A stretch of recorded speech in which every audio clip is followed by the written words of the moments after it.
Okay. All right, Thune. Enough. Graham. We're gym buddies, so we can talk like that to each other. What does he call you? We're gym buddies, so we can talk like that to each other. What does he call you? I don't know. Well, let me tell you, he looks a lot better in the gym than I do, let me tell you. And he lifts a lot more weights and does a lot more exercise. Okay, everyone here, I'm delighted to be joined by my colleagues, Bernie Sanders, who's the ranking member on our Budget Committee, and Debbie Stabenow and Jeff Merkley, who are members of the committee. Now, let me say this. Simply put, the Trump budget takes a sledgehammer to the middle class and working Americans, lavishes tax breaks on the very wealthy, and imagines all of the deficit problems away with fantasy math. This budget exists somewhere over the rainbow, where the dreams of Mick Mulvaney, Paul Ryan, and the Koch brothers really do come true. Of course, those dreams are a nightmare for working families in America. If you'd ever want to see a budget that reveals what an administration is all about, this is it. It's just brutal. To the very people Donald Trump campaigned with and who voted for him. And it gives huge rewards to the wealthiest people in America. God bless them, but they're doing just fine. And every place you look in this budget, there are new awful surprises. And they're going to continue to surprise us for the next while. It is no wonder that Mitch McConnell did not embrace the budget. In fact, he distanced himself from it. I think most Republicans will do that too, which shows you how out of touch Donald Trump is with America and how far away he is from where he campaigned, how far away he is from helping Americans, how he is breaking promise after promise after promise to the working Americans. The budget cuts transportation funding, education funding. It makes it harder for students to repay their student loan debt. Cuts an $800 billion, an additional $600 billion in Medicaid, in addition to the over $800 billion the House health care bill cut. And Medicaid, make no mistake about it, it helps the poor, and that's a good thing, but it has become a middle-class program. 60% of the people in nursing homes, Medicaid is what helps them pay for it. And so this is going to affect many average Americans. You're a family, a couple, 45 years old, you have you're a couple, you're each 45, you have 3 kids, you're saving for college, you're struggling to pay the bills, but at least you know that Dad, who's ill, is in a nursing home. After this bill passes, the choice is going to be pay thousands of dollars more a month out of your own pocket or take Dad home, and there may be no room for him. It's just everywhere you look. Senator Cornyn stated the budget's a proposal of the president's priorities.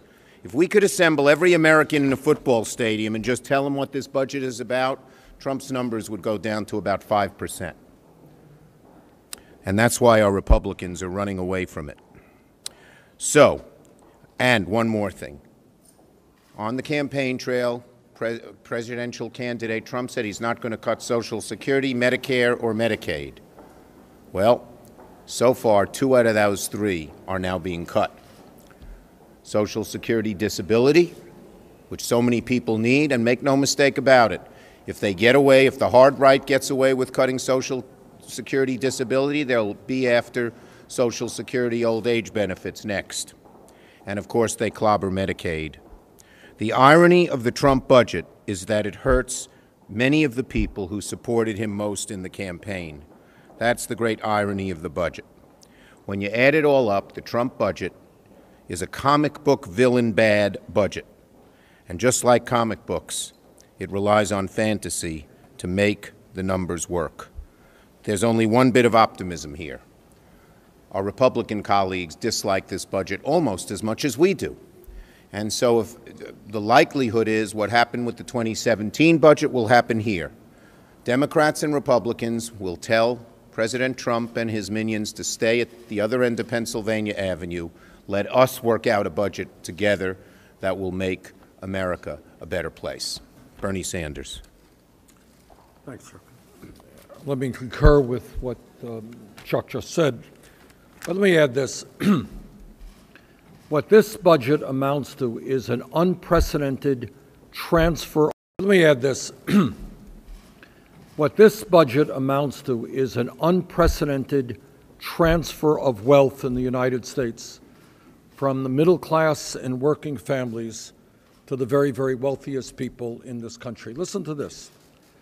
By repealing the estate tax, the Walton family, worth $130 billion, will get up to a $53 billion tax break at the same time as this budget will drive children off of the Children's Health Insurance Program, deny millions of people the health care they desperately need, make it harder for working class kids to go to college, slash environmental protections.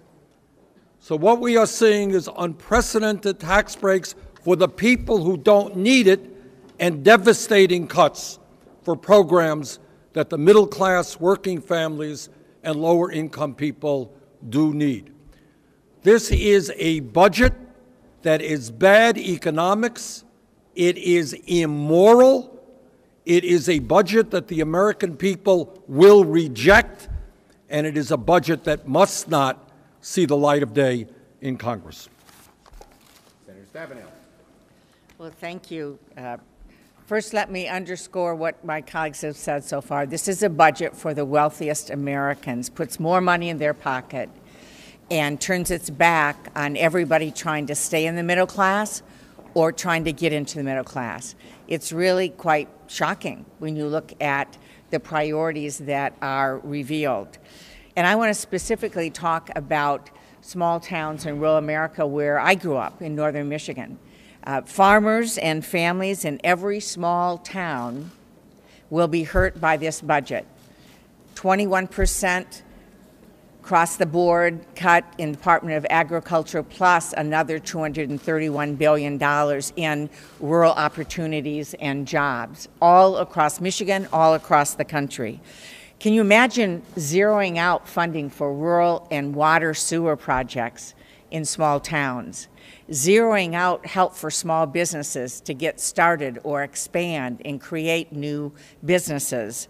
Small airports. Many parts of the country, it's very difficult to be able to connect for medical care or for jobs, and they, again, attack small airports and police and fire services and hospitals that we've talked so much about. My mother was director of nursing at a small town hospital in Clare, and under these Medicaid cuts, which, by the way, phase in over 10 years to about a 50% cut in Medicaid, hospitals like where my mom was a nurse will close.